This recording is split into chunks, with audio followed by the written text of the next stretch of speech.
Cho mình đi bên sau một chỉ là sẽ được quá. Tính nha. Tới nhá. Lên con đi. Có tụi mình cái gì dạng ơi. Căn này. Rồi, tính nhá. Mình tính nhá.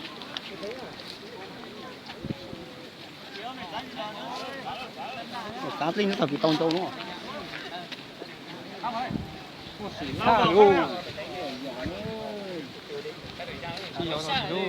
Làm đi. Bình tĩnh nhá. Bình nhá em đi. Bình tĩnh. Bình tĩnh. Chơi luôn đi. Chơi đi. Bình tĩnh cho thiệt xuống.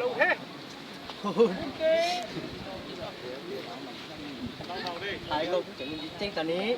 Bình tĩnh nhá.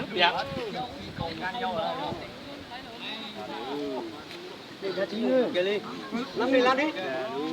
Bình tĩnh. Vào đi. Ôi trời ơi.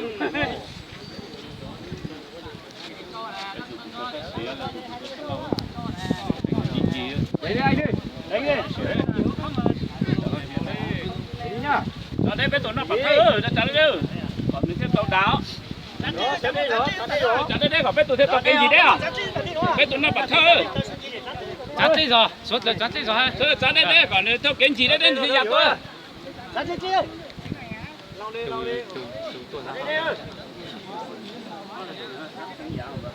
Bao được tỷ nữa thằng nhàng cầu lên à?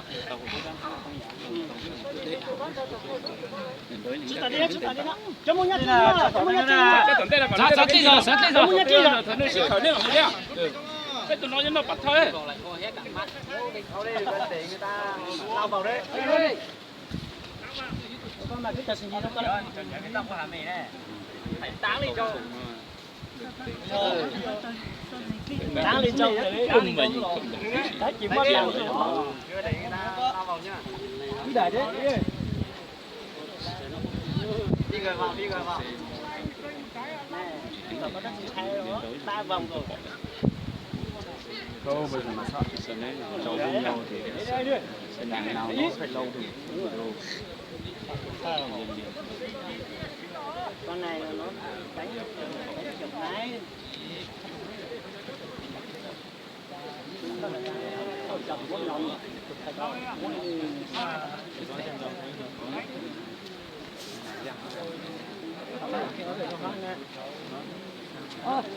Lau đi.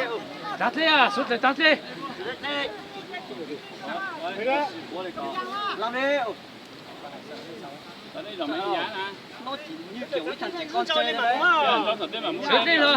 Chặt đi luôn.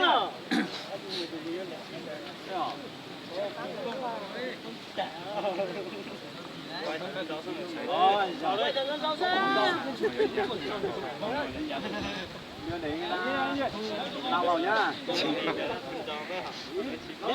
Lau luôn đi. Một phát đi. Đây vào đây. Lấy lau luôn. Lau luôn. Chết đi. Hai vào đây. Vụ đấy. Đúng rồi. Vụ. Rồi, đây. Đá đi. Rồi.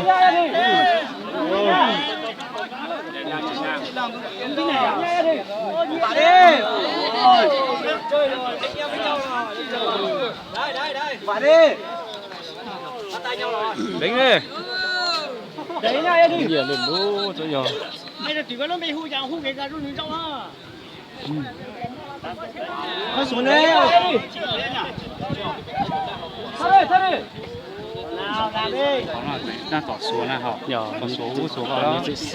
Tàu chẳng có gì. Cháu nhận chẳng có số đấy nhá. Đi ra đi. Có sẽ tổ nhỏ này lố.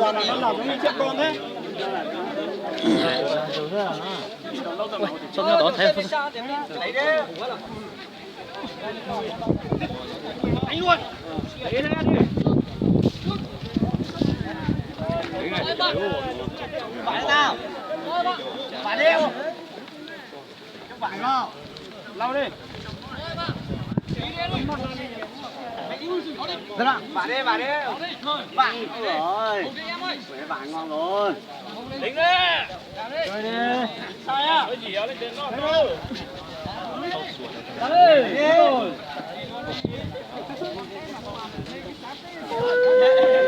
Tạt chuẩn bị rồi. Ở đây có giáo thì đang có hàm mẹ. Giờ nó bị đang có hàm mẹ mà.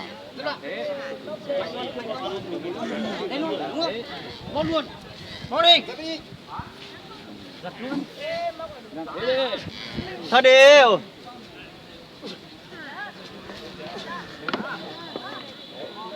Bà mày vào. Nhật thế. Có tao dùng tôi nhìn cái thằng xíu. Tôi này nhà cho mày xuống. Này đi.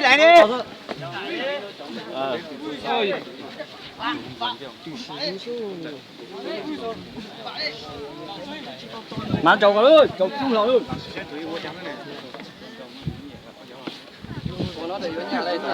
Bà đi.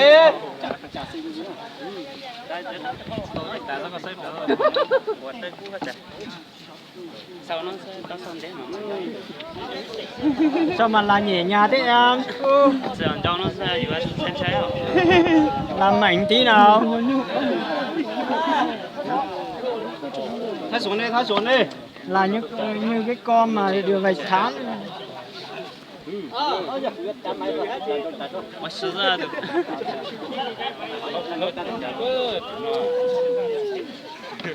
Làm đi, máy sai pin rồi. Nên thì Không thì nhớ quay đâu. nên cái chuyện này nó chặt Bạn đi. Chặt à? Suốt rồi chặt đi. Bạn đi. Sao quá? Và bạn.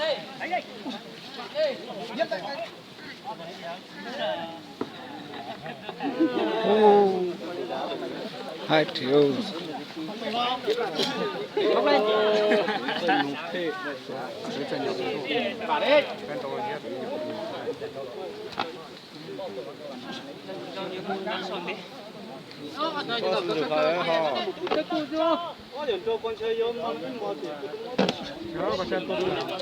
Đánh mày vào. Ui giời ơi. Đánh mày vào đi.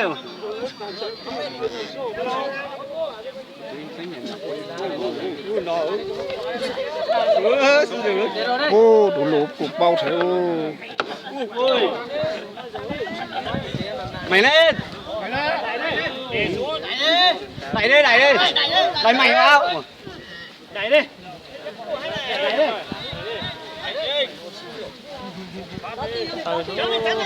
Cố lên. Cố lên.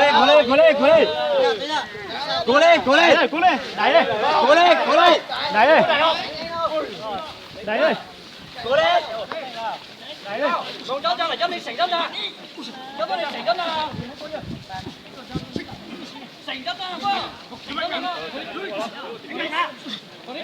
Đánh đi. Đấy bạn. Tờ nhỏ số. Út. Đánh mày gì đi. Lâu rồi nha. Chơi. Họ chả cố gắng thì học hay tiềm tầng chứ.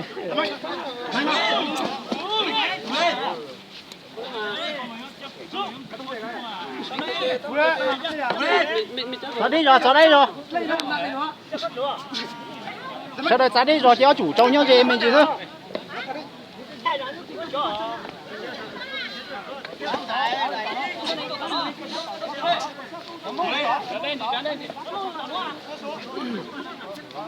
Đánh thắt xuống.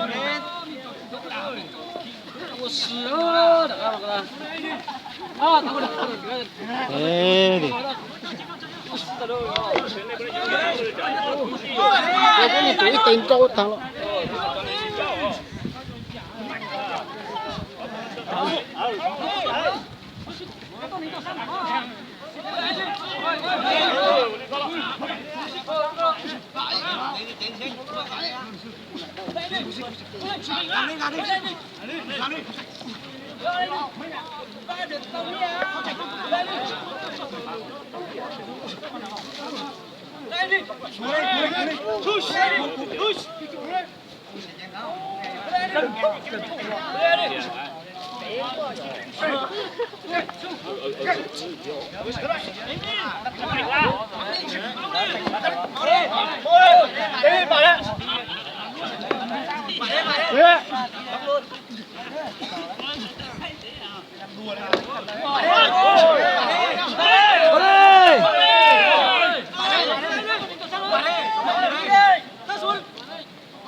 Đúng rồi, móc thế, đúng rồi.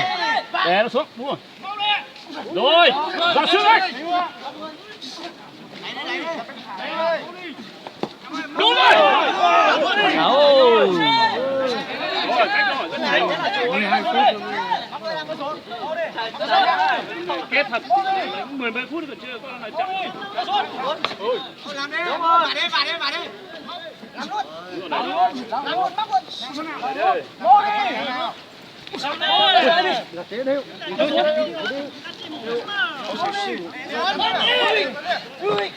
Bà đi. Đánh thật thế nào?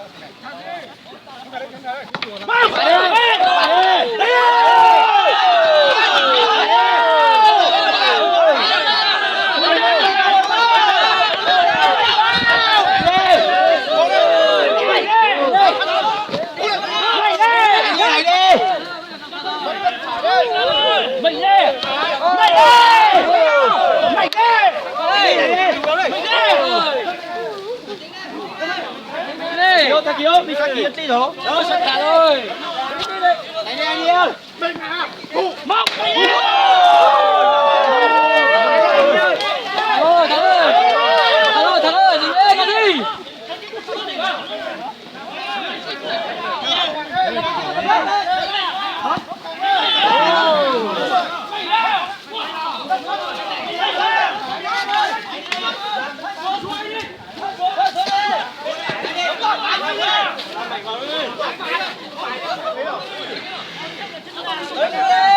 Mày sao tới đó? Làm phải đó mày. Làm phải phải là phải. Vù đấy. Vù luôn. Vả luôn. Ngon đi. Trước trước đây. Chả sao. Lên. Mày tụi thằng nó cái. Anh đẩy luôn, anh đổ lên vào trên lưng ấy xong rồi đưa cái chậu đi lấy chúng ta đi. Cố lên nào. Cố lên. Chạy. Chúng ta đẩy luôn.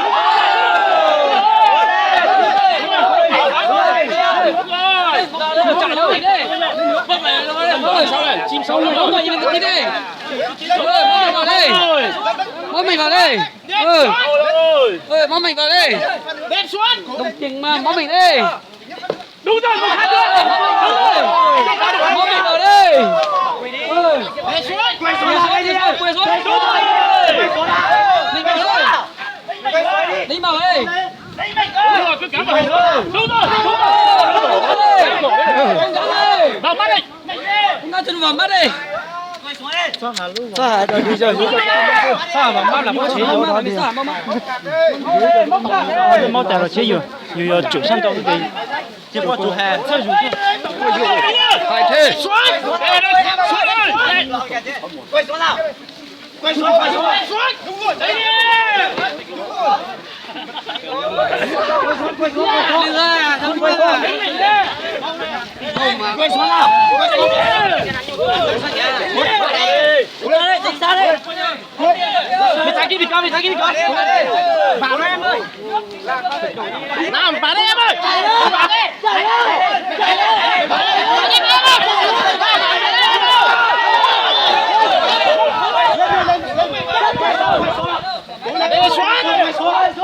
Quay xuống nào. Nó dây cái hậu đây. Quay xuống nào. Mông ơi. Quay xuống. Mày nữa. Quay xuống. Nào. Mày hà lô các mày lên thì tụi tu nhiều quá rồi mà hà lên nồng thế này. Sao giờ phải tụi cái mà cũng bắt đầu nồng. Quay xuống. Đúng rồi. Đúng rồi. Quay xuống. Bao nhỏ thế. Giờ tuần lũ bao tụi lau bao nhỏ này họ bao nhỏ thế. Tụi Sao nó to tả là? giờ có đồ họ đúng to tả mà. To tả là. Lau gì rồi? Tụi lau gì giờ tụi lau bao nhỏ tụi lau gì sao?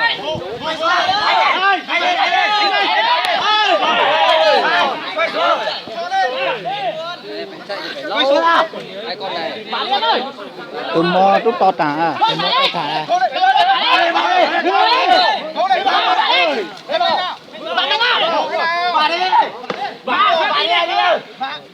Tôi được chào đồ lá cô nó hả? Tới cũng tả này. Giờ cô có tàu rồi. Cái nó to tả đấy. Nào, nào, nào, nào. Bà lên ơi. Nào, nhanh.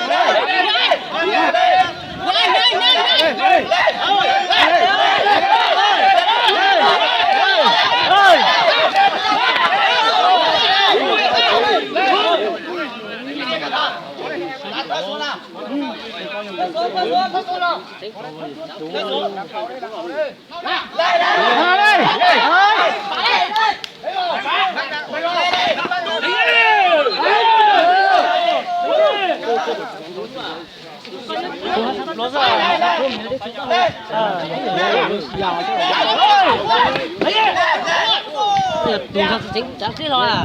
Dạ. Chẳng thiết mà thấy ra một cuối mình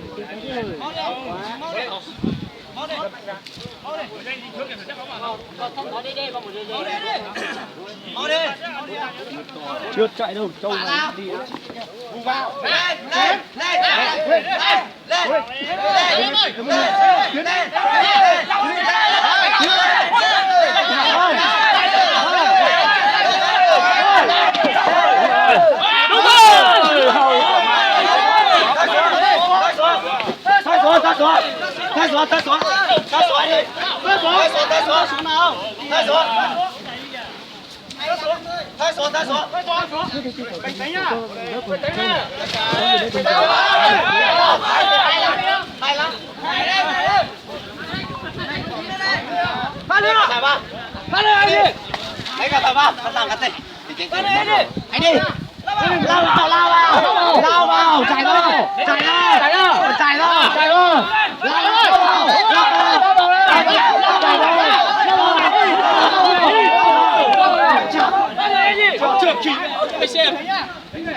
Chưa không sao. Làm lại Pháp, làm lại. Trước làm lại. Chưa làm lại nhá. Làm đi, chạy thôi. Làm đi.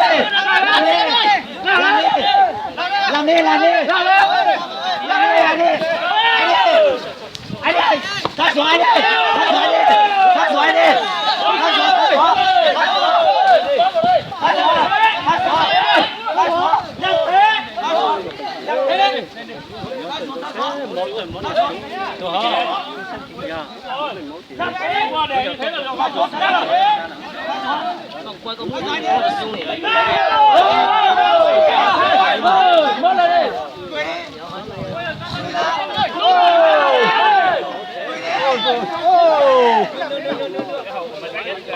Ôi rồi. Ôi rồi. Đâu chạy hết. Đâu chạy hết.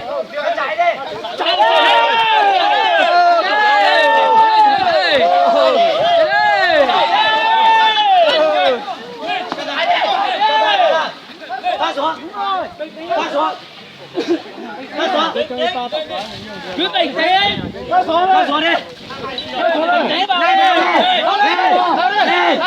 Lên, chạy thôi.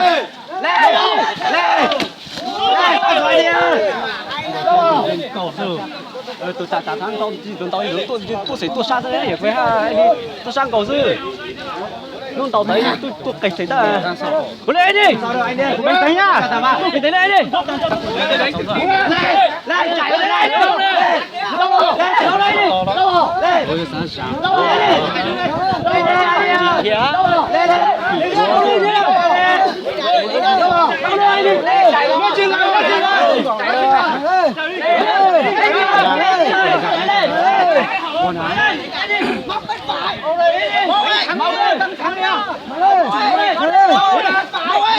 Nó đi sư hả?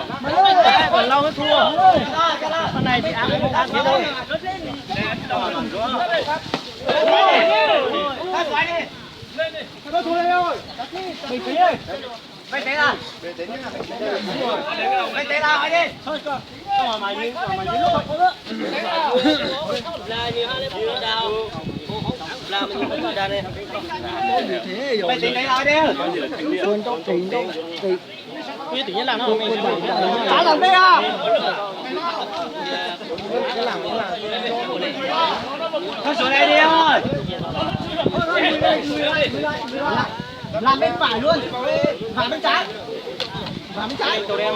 Anh đi vào đi.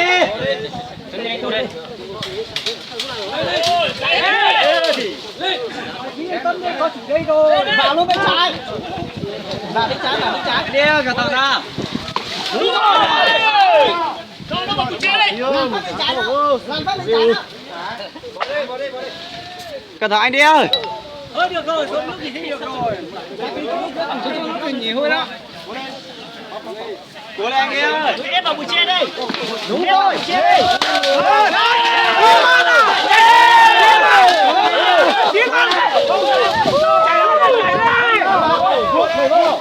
Chạy đi. Chạy đi. Không sao. Chưa chạy đâu. Tí đây. Đúng rồi. Hay lắm em ơi. Đúng rồi. Đúng rồi. Mày rồi, đúng rồi đấy. Đúng rồi mày rồi. Bây giờ này.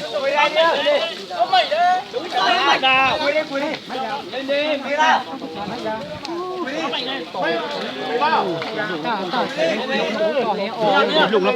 Bình tĩnh. Bình tĩnh. Quỳ đi. Đừng có con nhỏ nữa. Quỳ ra. Quỳ xuống. Chặt đi. Chặt đi. Quỳ ra. Chạy nó. Quỳ ra. Đây.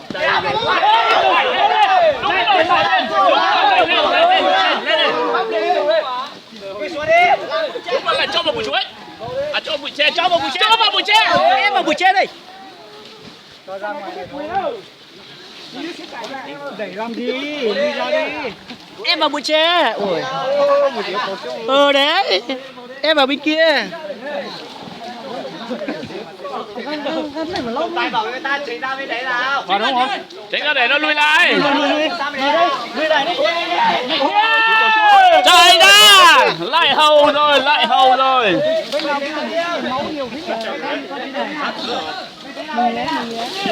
lại hầu rồi, lại hầu rồi. Đánh thế này phải chặn chứ, đầu này rồi. Đứa đâu? Đau quá, cũng sân nhà, sân khách chạy bố rồi. Gò sao vậy gò? Ví dụ gì hả? Tay vào người ta chạy ra bên đấy nào. Cái rồng ngay cho chạy ra bên nào. Tỏ tay ra con. Tỏ tay ra. Móc một lần nữa là đúng rồi. Sao đó, tưởng sẽ tổng cái gì hả? Mau đi. Ra xuống. Mau đi. Đây lại rồi. Phản động nữa rồi. Quỳ đi. Mày đánh tốt lắm. Nói chi dân. Cái tốt thế anh sang để thắng Hà Nội. Không, nếu mà đánh tốt thì phải cho để thắng Hà Nội. Quỳ đi.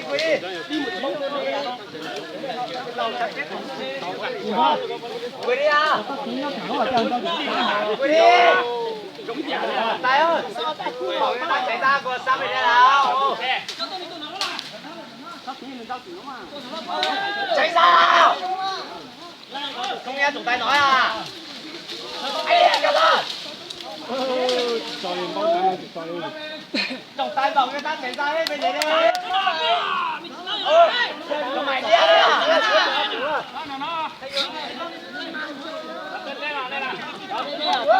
Thể hiện bóng trong nào.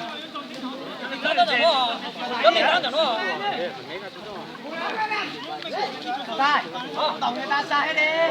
Bóng ơi, bảo Mày điên đấy à.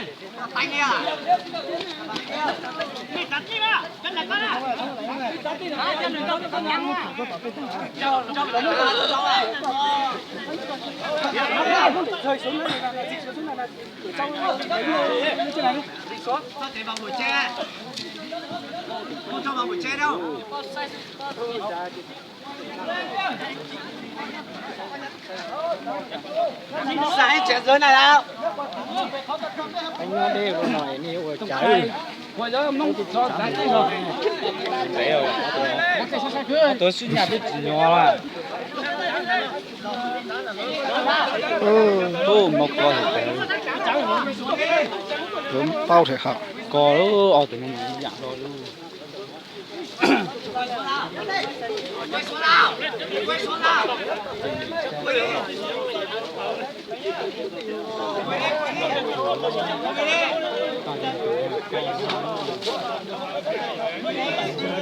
xe là các thứ nó để thằng thứ xung quanh bảo thư là dạ rồi là hết rồi bây giờ còn nó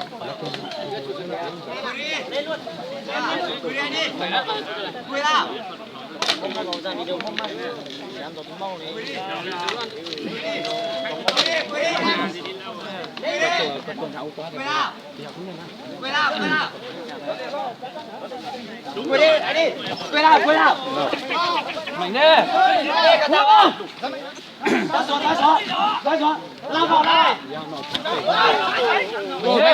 mấy băng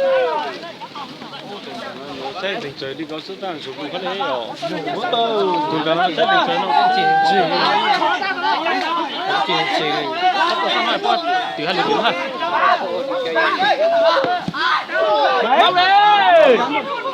móc đi thích tàu nhà con thích tàu nhà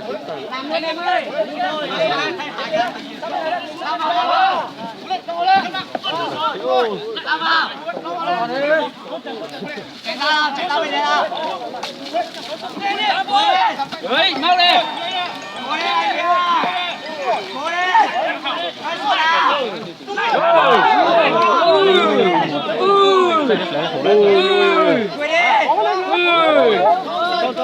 quay chẳng nè mà máy mua con lúc quay sao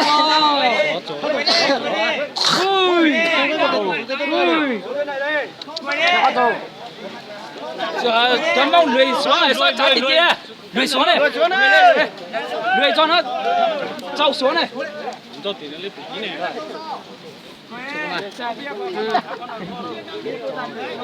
rồi trồng tay sai trồng tay mua là trồng ba tá đâu mà chơi nó chơi cái chín thổ con này là tôi tao đi nên tôi chỉ trồng tay mua là trồng ba rồi tá suất lớn mà mau nha móc mày nha